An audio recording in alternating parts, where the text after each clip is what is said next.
শুরুতে আমরা মহান রব সার্বভৌম ক্ষমতার একমাত্র মালিক বিশ্বজগতের সৃষ্টিকর্তা আল্লাহ তাআলার শুকরিয়া আদায় করি, বলি আলহামদুলিল্লাহ।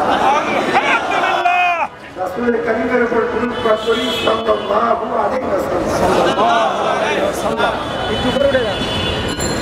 কল্যাণ এবং শান্তি বর্ষিত হোক আল্লাহ রাসূল হযরত মুহাম্মদ সাল্লাল্লাহু আলাইহি ওয়াসাল্লামের সকল অনুসারীদের উপর। বিশ্বের সকল মানুষ শিরক এবং কুফর ত্যাগ করে তাওহীদ গ্রহণ করে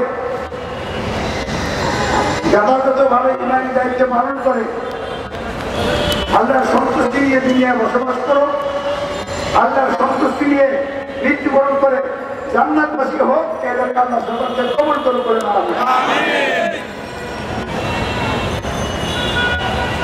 শুরুতে আমরা পবিত্র আল কোরআন থেকে একটি ছোট্ট আয়াত তেলাওয়াত করছি। পবিত্র আল কোরআন আল্লাহ বলেন, আউযু বিল্লাহি মিনাশ শাইতানির রাজীম, বিসমিল্লাহির রহমানির রহিম, ওয়ালা নুযিকান্নাহুম মিনাল আযাবিল আদনা দুনাল আযাবিল আকবার লাআল্লাহুম ইয়ারজিউন। বড় আযাবের আগে আমি অবশ্যই তাদেরকে দুনিয়ার জীবনে ছোটখাটো আযাব আস্বাদন করাবো। আশা করা যায় তারা আমার দিকে ফিরে আসবে।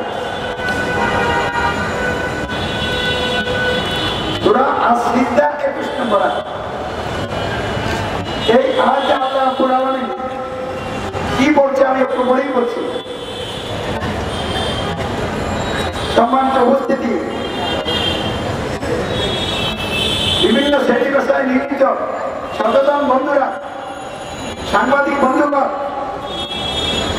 এবং প্রশাসনের সাথে সম্পৃক্ত বিভিন্ন পর্যায়ের দায়িত্বশীল বন্ধুরা, উপস্থিত অনবস্থিত দেশবাসী, বিশ্ব ভাই বোনেরা, সকলে মনোযোগ দিয়ে কথা শুনবেন এবং বোঝার চেষ্টা করবেন।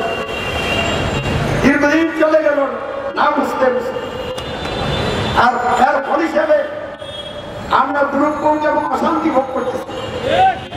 আর এই পরিস্থিতিতে মৃত্যুবরণ করলে নিশ্চিত ঠিকানা হবে জাহান্নাম।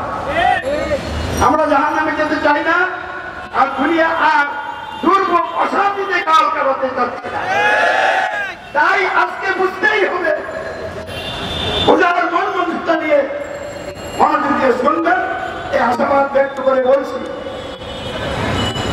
দুনিয়ায় ছোট ছোট অনেক আযাব আল্লাহ রাব্বুল আলামিন মানুষকে দেন। কেন দেন? মানুষের কৃত অপরাধের শাস্তি স্বরূপ।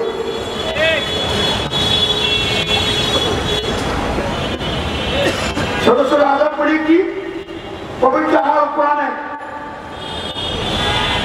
সূরাতুল আনআমের 65 নম্বর আয়াতে আল্লাহ বলে দিয়েছেন, যখন মানুষ শিরক করে, অর্থাৎ আল্লাহর পরিবর্তে মানুষকে ক্ষমতার মালিক, আইন বিধানদাতা, শাসনকর্তা মেনে মানুষের আইন বিধান পালন করে জীবন যাপন করে, আমি তাদের এই অপরাধের কারণে উপরের দিক থেকে আযাব দিতে সক্ষম, উপরের দিক থেকে আমি আযাব দিই। আর কি করি? তাদের পায়ের তলদেশ থেকে তাদের উপরে আযাব দেয়। আর কি করি? তাদেরকে বিভিন্ন দলে আর উপদলে বিভক্ত করে, এক দলের সাথে আরেক দলের সংঘাত এবং সংঘর্ষ লাগিয়ে তাদেরকে শিরকের মজা আস্বাদন করে। এই আয়াতের মাধ্যমে আল্লাহ রাব্বুল আলামিন তার আযাব গজবের বর্ণনা দিয়েছেন। কিছু আযাব গজব উপরের দিক থেকে আসে।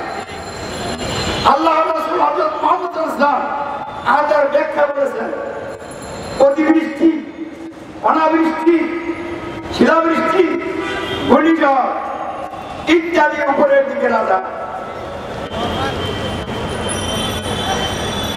তারপরে ভূমিকম্প, ভূমিধস, দাবানল, জলোচ্ছ্বাস ইত্যাদি নিচের দিকে আযাব।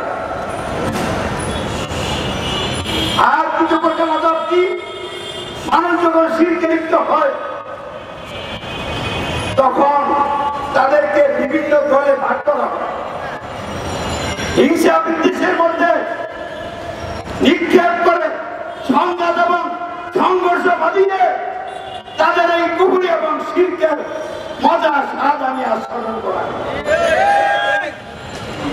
এর থেকে পরিষ্কার হয়ে গেল অতিবৃষ্টি, অনাবৃষ্টি, শিলাবৃষ্টি, ঘূর্ণিঝড়, জলোচ্ছ্বাস, ভূমিকম্প, ভূমিধস, বন্যা এবং মানুষের মানুষের অর্থ সম্পদের মোহ এবং ক্ষমতা ও আধিপত্য বিস্তার নিয়ে সংঘাত এবং সংঘর্ষ আল্লাহ রাব্বুল আলামিনের আযাব আর গজব।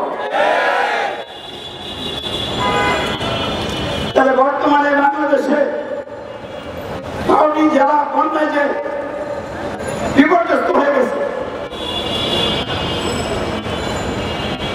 এটা মূলত কি আল্লাহ রাব্বুল আলামিনের আযাব গজবেরই অংশ। কেন আযাব গজব আসছে বাংলাদেশে? বাংলাদেশের মানুষ স্বাধীন যেদিন হলো এখান থেকে শুরু